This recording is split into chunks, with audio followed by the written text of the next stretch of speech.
Rejection in front of 300 elite wolves shatters a soul faster than silver piercing a heart.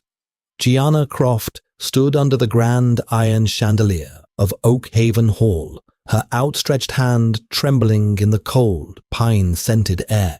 Cedric Alistair, her supposed fated mate, and the future alpha, had just laughed.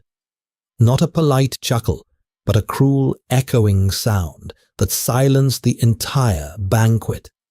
He publicly denied her, turning his gaze toward her cousin instead. Humiliation burned Gianna's skin, but before her first tear could fall, a heavy wooden chair scraped violently against the stone floor in the third row. A towering figure, cloaked in midnight fur, stood. Somerset Doyle, the Alpha King, stepped out of the shadows and spoke 3 words that altered the course of their history. Winter had descended upon the northern territories, bringing with it the biting frost that signaled the start of the annual mating banquet. Inside the fortress of Oakhaven, the great hall was a sea of opulent velvet clashing goblets and the overwhelming scent of roasted venison, spiced wine, and nervous pheromones. Tapestries depicting ancient werewolf victories hung from the massive stone walls, insulating the room against the howling blizzard outside. Gianna Croft stood near the edge of the dais, her fingers nervously twisting the silk of her emerald gown. She was 21 in age, where an unshifted wolf was typically considered a lost cause, a latent who would live her life essentially as a human among apex predators. But Gianna was not entirely without status. She was the daughter of Arthur Croft, a legendary warrior who had died defending the pack borders, and she had been promised to Cedric Alistair since they were children playing in the muddy courtyards. Cedric was the golden boy of Oakhaven, tall, broad-shouldered, with hair the color of spun sunlight and eyes like polished amber. He was the alpha heir. For years he had whispered promises in the dark, assuring Gianna that her lack of a wolf spirit did not matter to him. He had sworn that on the night of the mating banquet, when the moon reached its zenith and the fated bonds were tested, he would present her with the ceremonial silver chalice, claiming her as his Luna before the elders and the visiting dignitaries. The ceremony was brutal in its public nature. Each young wolf of age stepped forward to the center of the hall. If the scent of their fated mate was caught, they approached them. If there was no fated bond or political alliances were forged through the offering of the chalice. As the deep, resonant toll of the courtyard bell signaled midnight, the room fell into a hushed, reverent silence. It was Cedric's turn. Gianna's heart hammered a frantic rhythm against her ribs. She smoothed her skirts, her breath catching, as Cedric strode into the center of the room. He looked magnificent, draped in the ceremonial white furs of his lineage. His father, Alpha Reginald, watched with a stern, approving nod from the high table. Cedric's amber eyes swept the room. Gianna took a half-step forward, ready to receive him, ready to silence the whispers that had plagued her for years. The whispers that said she was too weak, too human, too broken to lead alongside him. But Cedric did not look at her. Instead, his gaze drifted past her, landing on the woman standing 3 paces to Gianna's right. Rosalind, Gianna's cousin. Rosalind was everything Gianna was not. She was a fully shifted, dominant female with a coat of striking auburn. She was ambitious, fierce, and entirely ruthless. Cedric took the silver chalice from the elder priest. He walked with measured, deliberate steps. Gianna's smile faltered, freezing into a mask of pure confusion as Cedric walked right past her. The air displaced by his movement carried his scent, pine needles, and crisp winter air straight to her, but he was no longer looking at her. He stopped in front of Rosalind. Rosalind of the Eastern Ridge. Cedric's voice boomed, amplified by the acoustics of the vaulted ceiling. I offer you the chalice. I offer you my side. Will you rule Oakhaven with me? A collective gasp rippled through the hall. 300 pairs of eyes darted from Cedric to Rosalind, and then, inevitably, to Gianna. Gianna's blood ran cold. The floor seemed to tilt beneath her feet. She stepped forward, her voice a desperate, broken whisper that carried further than she intended in the stunned silence. Cedric, we had an agreement. You promised. Cedric turned his head slowly, looking over his shoulder at her. The warmth that had always been present in his eyes when they were alone was entirely gone, replaced by a chilling, arrogant disdain. Then he laughed. It was a sharp, mocking sound. An agreement made by children. Gianna, he sneered, his voice projecting so every visiting dignitary, every elder, and every servant could hear. Oakhaven needs a Luna with fangs, a Luna who can run with the pack, not a latent human who cowers when the winter winds howl. You have no wolf, you have no power. You are a charity case my father took in out of guilt. Rosalind smirked, her hand wrapping triumphantly around the silver chalice. Go back to the shadows, cousin, she purred. Leave the ruling to the wolves. The silence in the hall was absolute, heavy, and suffocating. It was a complete and utter social execution. In the werewolf hierarchy, a public rejection of this magnitude stripped a female of all her standing. She was now an outcast, a pariah. No other male in Oakhaven would touch her. To do so would be to accept the alpha heir's discarded trash. Gianna stood paralyzed, her vision blurred with unshed tears, her cheeks burning with a fiery shame. She felt the weight of 300 pitying, mocking stares pressing down on her. She wanted the stone floor to open up and swallow her whole. She began to lower her head, preparing to turn and run into the blizzard outside, preferring the lethal cold to another second in this room. Before Gianna could pivot on her heel, a sound shattered the heavy silence. Skat! It was the harsh, violent sound of heavy wood scraping against stone. It came from the third row of the banquet, seating a section strictly reserved for visiting dignitaries and emissaries who were there merely to observe the political shifts of the northern pacts. No one from the third row ever participated in the mating banquet. It was forbidden by ancient treaty. Every head in the hall snapped toward the sound. A man was standing. He was a mountain of a man, clad in a tailored suit of charcoal grey, with a heavy cloak of midnight black wolf fur draped over his broad shoulders.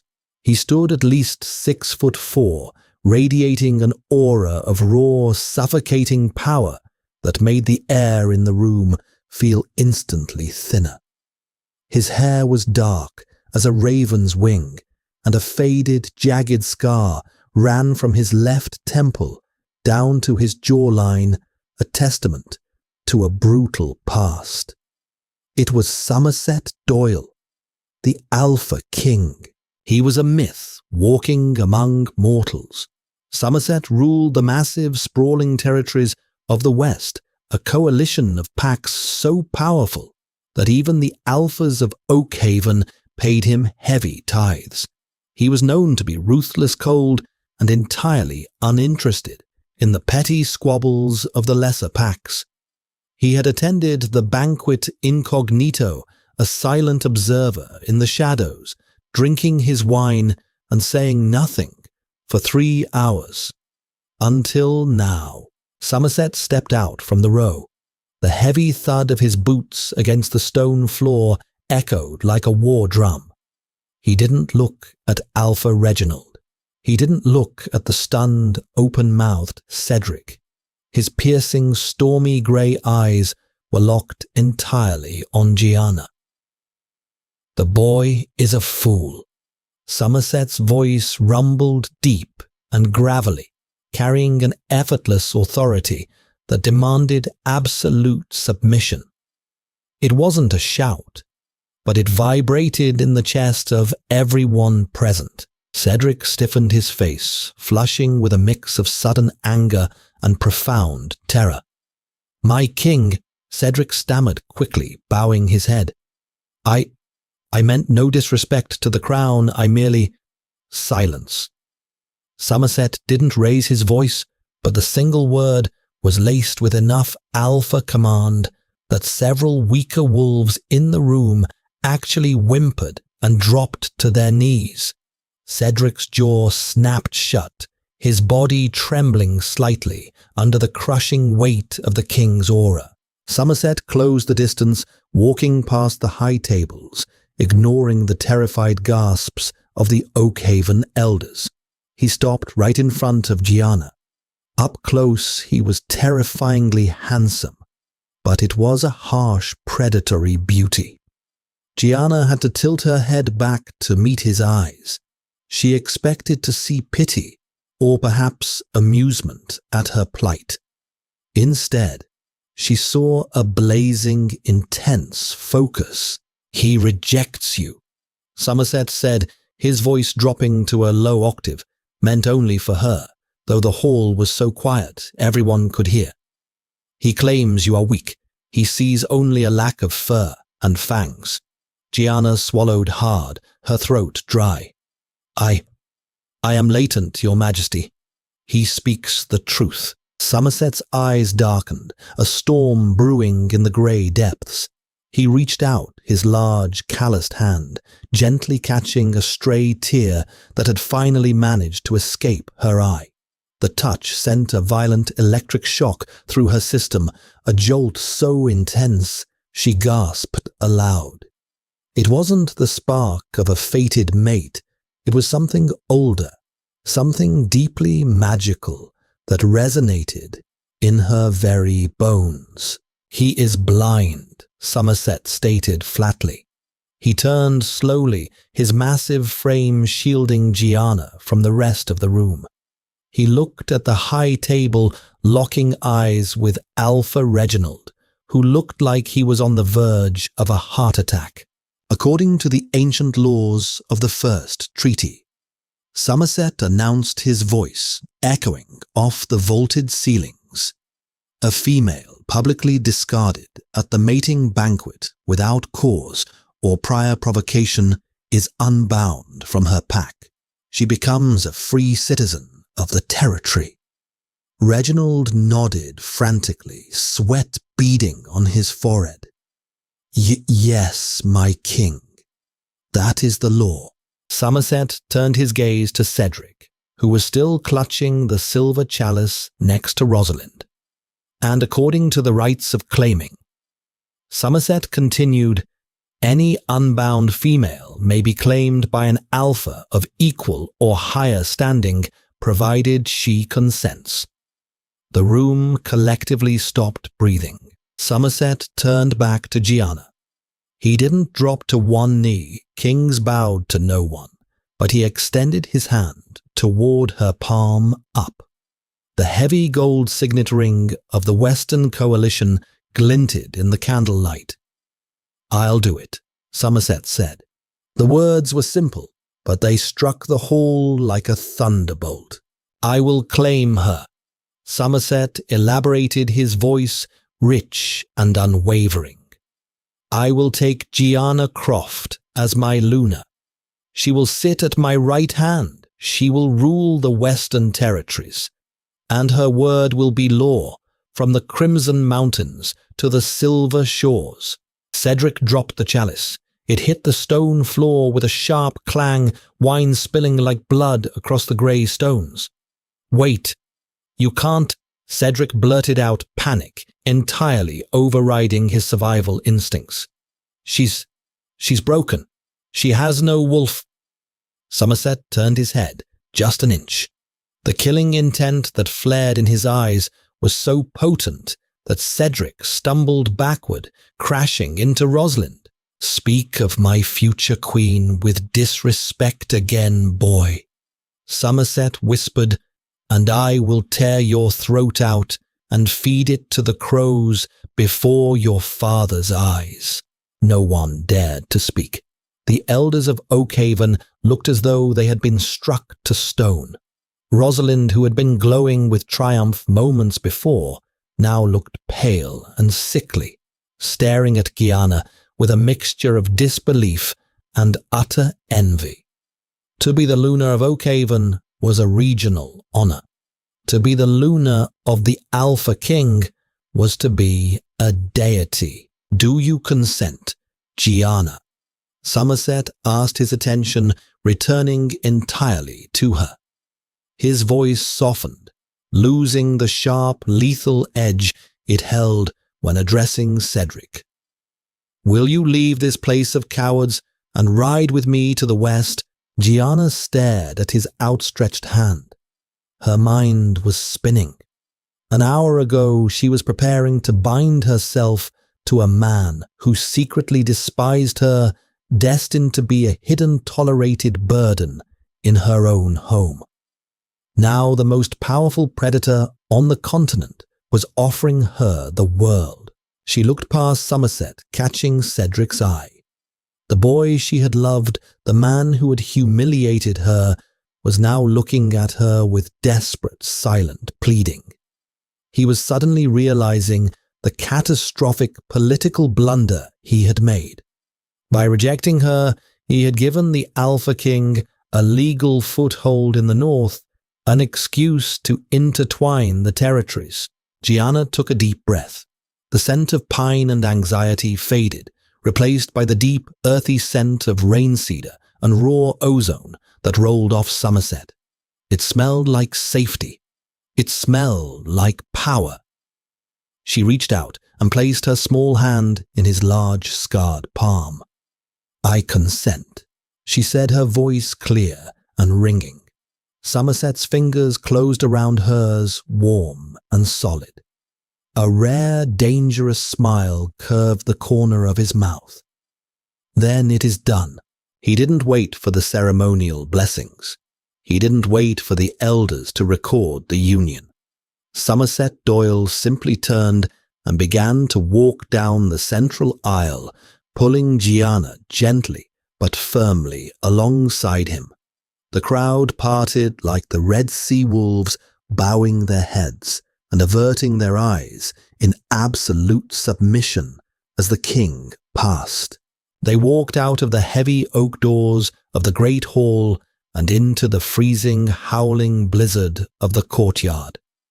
Gianna shivered in her thin silk gown, but before the cold could truly bite, Somerset unclasped his massive fur cloak and wrapped it entirely around her shoulders. The residual heat of his body enveloped her, smelling fiercely of him. A massive armored carriage, pulled by 4 monstrous black draft horses, awaited them, flanked by a dozen of Somerset's elite royal guards. They were heavily armed, silent, and imposing. One of them opened the carriage door, and Somerset assisted Gianna inside before climbing in after her. The interior of the carriage was warm, heated by magical thermal stones and lined in rich velvet. As the carriage lurched forward, leaving the fortress of Oakhaven behind in the storm, Gianna sank back into the cushions. The adrenaline was fading, leaving her exhausted and incredibly confused. She looked across the carriage at Somerset. He had poured 2 glasses of amber liquid from a crystal decanter and handed one to her. "Drink," he ordered softly. "It will calm your nerves." Gianna took a sip. It burned pleasantly, going down. "Why did you do it?" she finally asked, her voice trembling slightly in the enclosed space. "You don't know me. I'm latent. I have nothing to offer a king. Were you just trying to humiliate Cedric?" Somerset swirled the amber liquid in his glass, leaning back into the shadows of the carriage. The dim light of the lanterns caught the harsh planes of his face. "Humiliating Cedric Alistair is a byproduct, not a goal." Somerset replied, his tone pragmatic. "I care nothing for the bruised ego of a northern whelp." "Then why?" Gianna pressed, pulling the fur cloak tighter around herself. "Pity." Somerset let out a low rumbling chuckle that vibrated in the small space. It wasn't a cruel laugh like Cedric's. It was genuinely amused. "I do not deal in pity, Gianna. I deal in power, in survival, and in ancient truths." He leaned forward, his grey eyes locking onto hers, the intensity returning tenfold. "You believe you are latent," Somerset said, his voice dropping to a harsh whisper. "You believe you have no wolf because you have never shifted, because you do not howl at the moon or run on 4 legs." "I am human," she whispered, looking down at her hands. "You are no human." Somerset countered sharply. He reached out his fingers, lightly brushing her wrist, right over her pulse point. "I felt it the moment I walked into that hall. The elders of Oakhaven are blind, their bloodlines so diluted they have forgotten the old sense. But I have not forgotten." Gianna looked up, her heart pounding. "Forgotten what? Your father, Arthur Croft, was a great warrior." "Yes," Somerset said smoothly. "But your mother, Beatrice, do you know where she came from before she arrived in Oakhaven?" Gianna frowned. "No, she died when I was born. My father never spoke of her origins. He only said she was a traveler from the deep woods." "She was not just a traveler," Somerset said, his eyes practically glowing in the dim light. "She was a descendant of the first shifters, the origin bloodline, the wolves who did not need to break their bones to change, who held their power entirely in their human forms. They were the bridge between magic and the earth. They didn't shift into wolves, Gianna, because they are the spirit of the wolf itself." Gianna stared at him, the glass trembling in her hand. That's a myth, a children's story." "It is real," Somerset said, leaning back, "and it flows in your veins. It's why the lesser wolves of Oakhaven couldn't sense your power.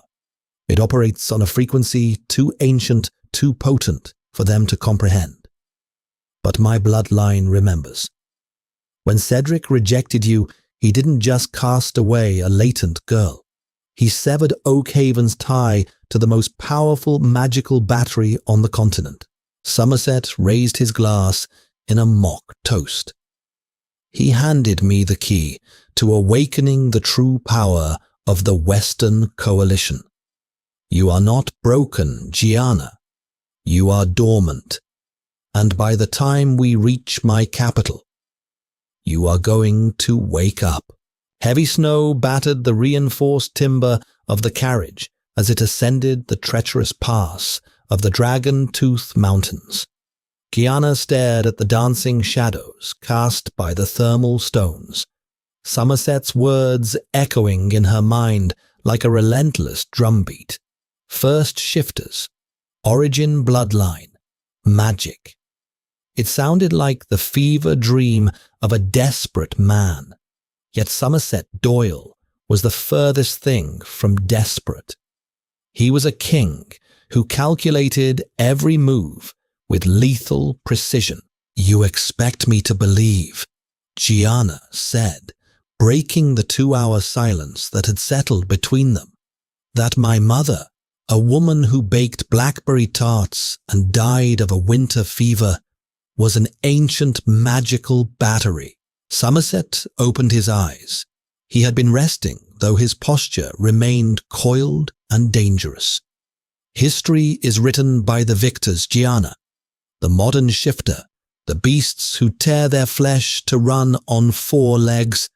They were a mutation, a splinter faction that traded raw earthly magic for physical dominance. They hunted the first shifters to near extinction because they feared what they couldn't control. Your mother hid among humans and then among the weakest pack she could find to survive." He reached into a hidden compartment beneath his seat and withdrew a small rusted iron lockbox. Tossing it onto the velvet cushion between them, he nodded to it. "Open it." Gianna hesitated, her fingers grazing the chilled metal. As she lifted the latch, a strange sensation prickled across her skin like the static before a lightning strike. Inside lay a simple, unadorned ring made of pure, unpolished obsidian. "Put it on," Somerset commanded quietly. "What is it?" "A relic of the Western Ridge. It belonged to the first queen of the coalition. It is forged from starstone, designed to react only to the old blood." Swallowing hard, Gianna picked up the ring. It was bizarrely heavy. She slid it onto her right index finger. For a second, nothing happened. Then a searing heat flared from the stone, shooting up her arm and straight into her chest. She gasped, her back arching against the carriage seat as her vision briefly flashed white. When her sight cleared, the dull obsidian was glowing with faint, pulsing, luminescent silver veins. Somerset leaned forward, his grey eyes burning with absolute validation. "As I said, you are waking up." Before Gianna could process the impossible glow radiating from her hand, a deafening crash shattered the night. The carriage lurched violently, tilting onto 2 wheels before slamming back down with bone-jarring force. The massive draft horses screamed in terror. Outside, the clash of steel and the guttural snarls of shifting wolves erupted over the howling wind. Somerset didn't flinch. His demeanor switched from mentor to apex predator in a microsecond. He drew a wicked, curved silver blade from his boot. "Stay inside. Keep your head down." He kicked the carriage door open and lunged into the blizzard. Gianna scrambled to the window, peering through the frost-rimed glass. In the clearing ahead, surrounded by towering pines, Somerset's elite royal guards were engaged in a brutal melee. They were fighting off at least 20 rogue wolves, massive feral beasts with matted grey fur. But they weren't typical rogues. They moved with military coordination. Somerset was a tempest of violence. He didn't even bother fully shifting. He allowed his claws to extend his eyes, flashing a luminous, terrifying gold as he tore through the attackers with unnatural speed and devastating strength. He was a king defending his territory, an unstoppable force of nature. But there were too many. Gianna watched in horror as 3 massive wolves coordinated a flank, taking down one of Somerset's guards, a young man named Thomas Wright, whom Gianna had briefly spoken to before they departed. Thomas screamed as a rogue's jaws clamped onto his armored shoulder, dragging him into the snow. Panic clawed at Gianna's throat, but it was quickly eclipsed by something else. The obsidian ring on her finger began to burn a scalding heat that spread into her veins. A strange vibrating hum filled her ears. It wasn't fear. It was fury, pure, unadulterated, ancient fury. Without thinking, defying Somerset's direct order, Gianna threw open the carriage door and stepped out into the freezing storm. "Leave him alone," she screamed. The words didn't just carry over the wind, they seemed to command the wind itself.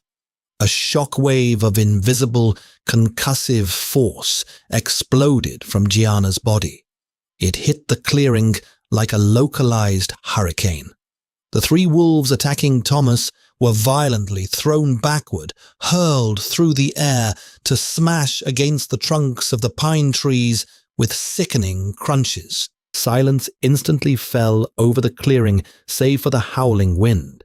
Every surviving rogue, every royal guard, and Somerset himself turned to stare at the fragile-looking girl standing by the carriage, her hand outstretched, the obsidian ring blazing like a miniature star.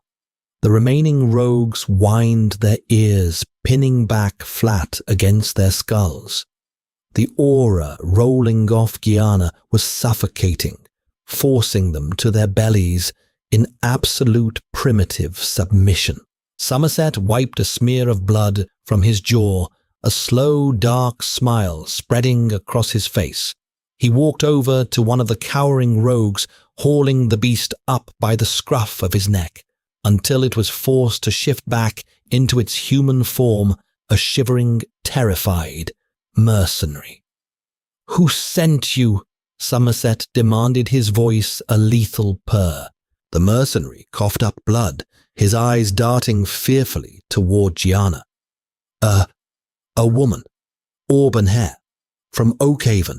She paid us in northern gold to make sure the king's new Luna never reached the west. Rosalind. Gianna's blood ran cold. Her cousin hadn't just taken Cedric. She had tried to assassinate her to secure her own political standing. Somerset snapped the mercenary's neck with a flick of his wrist, dropping the body into the snow. He walked back to Gianna, who was staring at her trembling hands, the silver glow slowly fading from the ring. "Still think you're just a human girl?" Somerset asked, his voice rough with adrenaline and awe. He wrapped his cloak around her shivering shoulders once more. "Welcome to the game, my queen. The North just declared war." Ironhold, the capital fortress of the Western Coalition, emerged from the morning mist like a jagged crown of black stone and steel. Nestled deep within an impenetrable valley, it was not merely a pack settlement. It was a sprawling, sophisticated metropolis built by wolves for wolves. Grand spires pierced the sky, and massive stone walls bristled with heavily armed sentries. Gianna leaned against the velvet interior of the carriage, her physical and emotional exhaustion battling the overwhelming awe of the city. The obsidian ring on her finger felt cool and dormant, now a stark contrast to the explosive power it had channeled in the mountains. The memory of the shockwave she had produced still frightened her. She had nearly killed 3 wolves with a single shout. "They will test you," Somerset said, his voice cutting through her thoughts. He was adjusting the silver clasps of his formal king's cloak, his demeanor shifting into the stoic, impenetrable ruler he had to be for his people. "Ironhold respects power above all else. They know you are from Oakhaven. They know you were rejected. Rumors travel faster than carriages." Gianna squared her shoulders. "And when they see I have no wolf to shift into will, they challenge me." Somerset met her gaze, his grey eyes hard but undeniably supportive. "They will try. You will let them. and then you will remind them of what they felt in the forest. You are the Alpha King's mate by law, but you must become their Luna by right." The carriage ground to a halt in the central courtyard of the royal citadel. The doors were pulled open, and the roaring sound of thousands of voices flooded the cabin. The entire inner circle of the Western Coalition generals, pack leaders, and elite warriors had gathered to receive their king and his sudden, controversial bride. Somerset stepped out first. The crowd instantly dropped to one knee, a wave of submission rippling through the massive courtyard. He turned and offered his hand to Gianna. Taking a deep breath, she stepped into the crisp morning air. She was still wearing the same emerald gown from the banquet, now torn at the hem and stained with mountain mud. She looked entirely out of place among the towering, heavily muscled wolves of the West, who were clad in fine leathers, furs, and armor. As she stood beside Somerset, the whispers began. They were low, feral, and deliberately not masked. "She's tiny. I smell no wolf on her, she's human." The king brought home a broken northern toy. From the front row of kneeling wolves, a woman stood up. She was magnificent, with long black hair braided with silver rings and scars crisscrossing her bare, muscular arms. She carried herself with the lethal grace of an apex predator. "My king," the woman said, her voice echoing in the courtyard. "We welcome your return, but we question the prize you bring with you." Somerset didn't move his face, an unreadable mask of authority. "Speak plainly, Commander Beatrice." Beatrice's golden eyes locked onto Gianna, sneering openly. "The West bows to strength. You bring us a latent female, a cast-off from the weak northern territories. The laws of the First Treaty allow you to claim her, but the laws of Ironhold demand a Luna who can defend her own throat." The courtyard fell dead silent. It was a direct, dangerous challenge. Under normal pack law, Gianna would be expected to shift and fight Beatrice to submission. Somerset looked at Gianna. He didn't step in front of her. He didn't defend her. He stepped back, giving her the floor. He was throwing her to the wolves to see if she would lead the pack. Gianna's heart hammered, but the fear that had plagued her in Oakhaven was gone. The betrayal of Cedric, the assassination attempt by Rosalind, the revelation of her true bloodline, it had forged something cold and unyielding in her chest. She stepped forward, closing the distance between herself and Commander Beatrice. The warrior woman was nearly a foot taller, radiating physical menace. "You smell no wolf on me, Commander," Gianna said, her voice surprisingly steady, projecting clearly across the silent courtyard. "Because you are accustomed to the scent of beasts who are bound by flesh and bone." Beatrice let out a harsh bark of laughter. Pretty words from a human. She took a step forward, deliberately, trying to use her dominant aura to crush Gianna's spirit. A psychic pressure meant to force a weaker wolf to their knees. Gianna felt the pressure heavy and suffocating, but instead of bowing, she reached inward. She didn't have a wolf to call upon, so she called upon the earth beneath the cobblestones, the ancient magic Somerset had awakened. She let her anger at the indignity of her past fuel the spark. The obsidian ring flared to life, blazing with blinding silver light. Suddenly the air pressure in the courtyard plummeted. The scent of ozone and ancient primal magic exploded from Gianna's small frame. It wasn't the aura of a wolf, it was the aura of a predator that hunted wolves. Beatrice gasped, her eyes widening in sheer terror as the psychic weight slammed into her. The commander's knees buckled. She tried to fight it, her claws extending, digging into the stone, but the ancient power was absolute.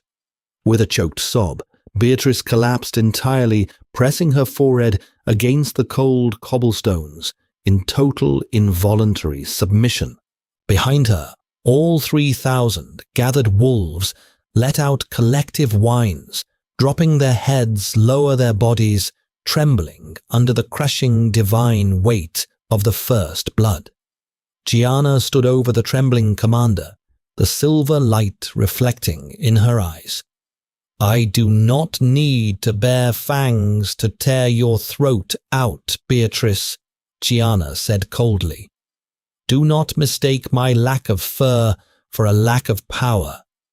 I am your Luna. Yes, my queen." Beatrice choked out her voice, filled with absolute reverence and fear. Gianna commanded the power to recede. The oppressive weight lifted, and the courtyard gasped for air. She turned back to Somerset, who was smiling a proud, terrifying, and utterly triumphant smile. He stepped forward, taking her hand and raising it high. "Behold your queen." Somerset roared his alpha command, ensuring the entire valley heard him. The courtyard erupted into a deafening unified howl that shook the very foundations of Ironhold. They had accepted her, not out of pity, but out of sheer terrifying respect. However, as the celebration began, a messenger bird, a northern raven, swooped down from the sky, landing heavily on Somerset's armored shoulder. Somerset took the small parchment tied to its leg, his smile fading as he read the crimson ink. He handed the note to Gianna. It was a royal decree from Alpha Reginald of Oakhaven. By order of the Northern Council, Gianna Croft is declared a traitor to the crown for the murder of northern citizens in the Dragon Tooth Pass. The Western Coalition will surrender her for execution, or Oakhaven will march to war. Signed Alpha Heir Cedric Alistair and his Luna Rosalind. Gianna crushed the parchment in her glowing hand, her eyes meeting her king's. The twist wasn't just survival anymore. It was an empire calling for her head. "War it is then," Somerset Doyle whispered. The words were devoid of fear, carrying only the cold mechanical promise of absolute destruction. He didn't drop the crumpled parchment. Instead, he held it over a nearby iron brazier, watching the flames lick at the edges before dropping it into the coals. He watched Alpha Reginald's arrogant demands turn to fragile grey ash. Gianna watched the flames devour the paper, her heart hammering a frantic bird-like rhythm against her ribs. The sheer scale of what was happening threatened to crush her. "Somerset, they have 3,000 fighting wolves in Oakhaven. If they march, they die." Somerset interrupted smoothly, turning to face her. The warmth she had seen moments ago had vanished entirely, replaced by the calculating, lethal gaze of a warlord who had conquered a continent. "The Dragon Tooth Pass is a natural bottleneck, Gianna. They cannot flank us in those mountains, and more importantly, they do not understand what they are marching against." Within the hour, the massive obsidian hall of Ironhold was transformed into a war room. The great stone table, carved from a single slab of dark granite, was covered in sprawling aged maps of the continent, the edges weighed down by heavy silver daggers marking troop placements. Somerset stood at the head of the table, an imposing shadow in the dim, torchlit room flanked by his highest-ranking officers. Commander Beatrice, thoroughly humbled, and now looking at Gianna with a mixture of terror and absolute devotion, stood rigidly to Gianna's right. Somerset had strategically placed Gianna at the head of the table beside him, a visual, undeniable declaration of her equal authority. She was no longer a guest. She was their sovereign. Among the massive battle-scarred generals was a human man, surprisingly old and frail-looking, amidst the hulking werewolves. He leaned heavily on a polished wooden cane. His name was Arthur Pendleton, the chief historian and tactical advisor for the Western Coalition. Lord Pendleton. Somerset rumbled his voice, cutting through the tense murmurs of the generals. He leaned heavily over the table, his eyes locked on the map. Explain the northern offensive strategy to the Queen. Pendleton bowed deeply to Gianna, his old joints popping softly. Your Majesty, the North relies heavily, almost entirely, on lunar cycles. They draw their strength from the moon's zenith. Cedric Alistair will undoubtedly time their march to arrive at our borders during the apex of the blood moon, which rises exactly 3 days from now. Under its light, their wolves will be massive, feral, driven by bloodlust, and nearly entirely resistant to standard weaponry. Gianna reached out her trembling finger, tracing the jagged lines of the mountain pass drawn on the parchment. The memory of Cedric's arrogant face and Rosalind's cruel smirk flashed in her mind. They thought they were hunting a rogue king and a helpless latent girl. They thought they held the unquestionable high ground of pack law. They had no idea. The moon grants them physical strength, Gianna said softly, staring down at her own hands. The obsidian ring was a dormant, heavy weight on her finger, cool to the touch. But Somerset told me that my mother's people, the first shifters, they did not rely on the moon. Pendleton's pale eyes widened suddenly, illuminating with a fervent, almost religious light. Exactly, my queen. The modern shifter looks to the sky for power. They are tethered to it, slaves to its phases. The origin bloodline looks down. They draw from the earth beneath our feet, the bedrock, the deep resting magic of the continent itself. The moon is merely a reflection. The earth is the source.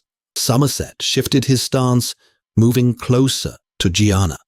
He placed his large, calloused hand over hers, his physical warmth grounding her spiraling thoughts. You felt it in the courtyard, Gianna. You forced Beatrice to yield without lifting a single finger. But that was merely a fraction of your capability. A spark. If Cedric brings 3,000 feral wolves to our doorstep, engaging in standard combat will cost us thousands of lives. I will not bleed my people into the snow for his wounded pride. Gianna looked up into his stormy grey eyes. The sheer weight of his expectation was terrifying, yet intoxicating. What are you asking of me? I am asking you to wake the mountains. Somerset said, his voice dropping to a gravelly, intimate register that made her breath catch. I am asking you to show Oakhaven what a true lunar is. For the next 3 days and nights, Gianna did not see the sky. Under the meticulous guidance of Pendleton and the protective, unwavering watch of Somerset, she retreated to the deepest catacombs beneath Ironhold. Here, miles below the surface, the stone was untouched by the sun, untouched by the petty squabbles of the surface world. The air was thick, heavy, with ancient resting energy that tasted of ozone and damp soil. In the absolute dark, illuminated only by the faint, pulsing glow of her obsidian ring, she learned to listen. She learned to synchronize her breathing with the imperceptible slow rhythm of the tectonic plates grinding miles below. She learned that the ring was not the source of her power, but merely a focusing lens. The magic of the first shifters was not about the brutal, bone-breaking transformation of the flesh. It was about absolute dominance over the environment. She could feel the sprawling root systems of the giant pine trees high above the icy subterranean rivers, carving paths through the dark, the dense, sleeping, metallic ores hidden in the rock. It was a symphony of earth, and she was learning to conduct it. But the power was immense, and at times it threatened to drown her. When the raw energy surged too intensely, threatening to crack her fragile human vessel, Somerset was always there. He would step out of the shadows, wrapping his massive, unyielding arms around her, pulling her back from the brink. His scent, pine cedar, and rain was her tether to reality. He grounded her with his sheer presence, absorbing the excess kinetic shocks with his own alpha strength. In the quiet isolation of the catacombs, the lingering trauma of her public rejection faded, burned away by the friction of her awakening magic. In its place, a fierce, undeniable bond forged itself between her and the Alpha King. He didn't just want a queen to sit quietly beside him. He worshipped the very ground she was learning to manipulate. His belief in her was absolute, and slowly it became her own. On the evening of the third day, as Gianna finally felt the bedrock hum in perfect harmony with her own heartbeat, the heavy silence of the deep earth was shattered. The war horns of Ironhold sounded from the surface. It was a deep, mournful, bone-rattling wail that echoed down through the ventilation shafts and bounced off the cavern walls. Somerset stepped forward, his eyes flashing gold in the dim light. He reached out, taking her dirt-stained hand. The blood moon had risen. The northern army had arrived at the pass. Blizzard winds ripped through Dragon Tooth Pass, carrying the heavy metallic scent of blood and wet fur. The northern army stood in formation at the mouth of the valley. 3,000 wolves in their shifted forms, massive beasts of grey, white, and brown, growling and snapping their jaws, their eyes glowing with the chaotic, violent energy of the blood moon hanging fat and red in the sky above. At the vanguard stood Cedric Alastair, fully shifted into a monstrous golden-furred alpha wolf. Beside him, in her human form, draped in heavy furs and wearing a smug, victorious smile, rode Rosalind on a white warhorse. Across the snowy expanse, the Western Coalition stood their ground. They were outnumbered 3-1, a phalanx of heavily armored warriors holding massive silver-tipped pikes ready to hold the bottleneck. Somerset Doyle stepped out ahead of his army. He did not shift. He wore his charcoal suit and his midnight fur cloak, looking entirely unfazed by the sea of fangs before him. Somerset. Rosalind's voice carried over the wind, amplified by magic. Hand over the traitor, Gianna Croft, surrender her to northern justice, and we will spare your people the slaughter. Somerset let out a low, rumbling laugh that chilled the air more than the winter wind. You speak of justice, little girl. You hired mercenaries to slaughter my guards. You sent assassins into my territory. The only justice here today will be delivered by the queen you discarded." Cedric let out a deafening roar, a sound meant to strike terror into the hearts of the Western army. He raised a massive clawed paw, preparing to signal the devastating charge. Wait, the word was not shouted. It was spoken softly, but it inexplicably echoed in the mind of every single person and beast in the valley. The ranks of the Western army parted. Gianna walked through them. She was no longer wearing the torn emerald gown of a discarded girl. She wore a tailored riding habit of deep, impenetrable black, lined with silver. The obsidian ring on her hand was no longer dormant. It was blazing with a blinding, incandescent white light, leaving a trail of visible energy in the air as she moved.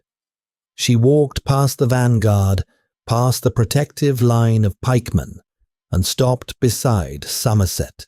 Cedric, in his massive wolf form, let out a huff of derision, scraping his claws against the frozen earth. Rosalind laughed outright. "You brought the latent out to die first. How poetic." Gianna didn't look at Rosalind. She looked at the 3,000 northern wolves. These were the people who had mocked her, pitied her, and ultimately abandoned her to die. She closed her eyes and took a deep breath. She reached down, pushing her consciousness past the snow, past the frozen topsoil, deep into the bedrock of the Dragon Tooth Mountains. She felt the ancient sleeping magic of the earth. "Wake up," she commanded. Gianna opened her eyes. They were no longer blue. They were glowing with solid, terrifying silver light.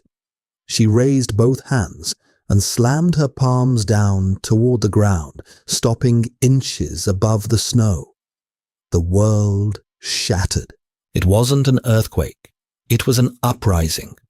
The ground beneath the northern army violently convulsed. Massive, jagged pillars of solid, dark rock erupted from beneath the snow, shooting 20 feet into the air. The perfect military formation of Oakhaven was instantly decimated as wolves were thrown into the air, howling in terror as the very earth rebelled against them. "Hold them," Gianna commanded, her voice layering with a resonant, ancient frequency. Thick, ancient tree roots, as thick as tree trunks, burst from the frozen walls of the pass, whipping out like massive serpents. They wrapped around the frantic northern wolves, pinning them to the ground, binding their jaws, holding 3,000 massive beasts completely immobile in a matter of seconds. The battlefield fell dead silent, save for the panicked whimpering of the trapped army. Rosalind's horse had thrown her.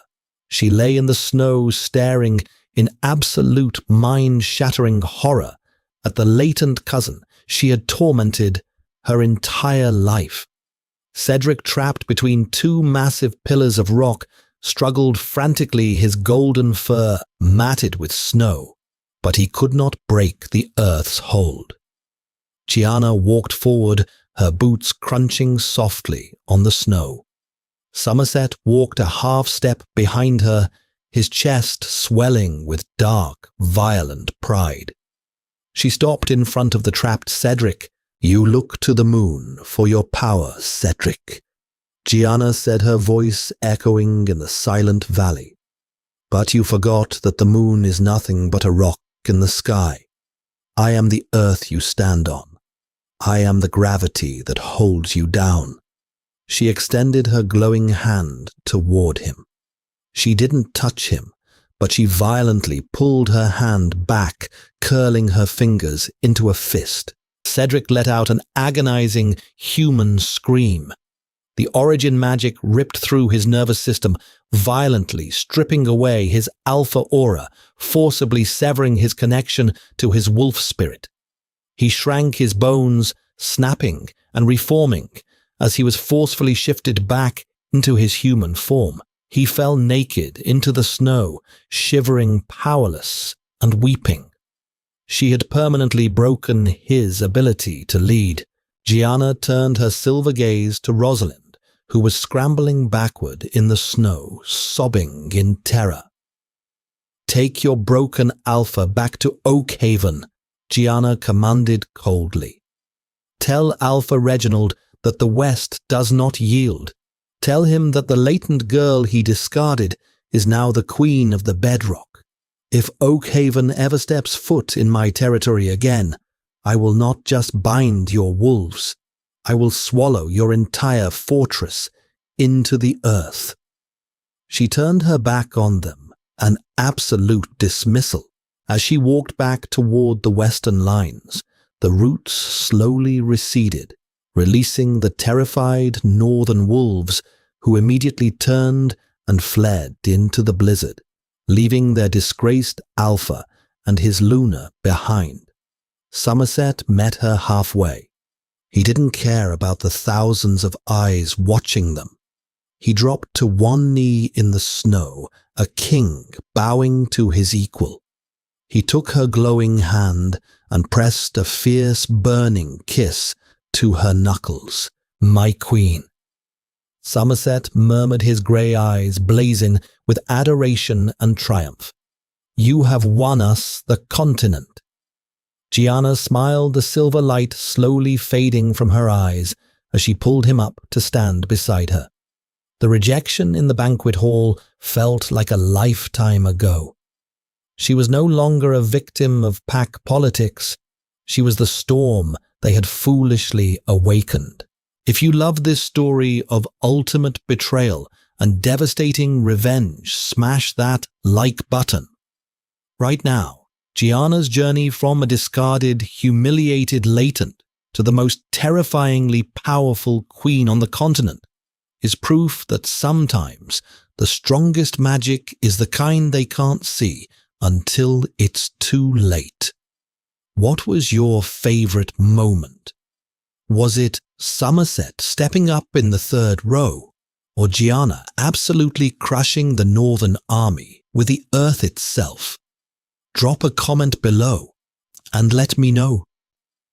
Don't forget to share this video with anyone who loves a heavy dose of werewolf drama, hard karma, and satisfying plot twists.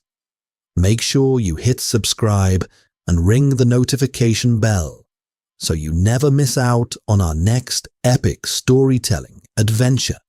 See you in the next one.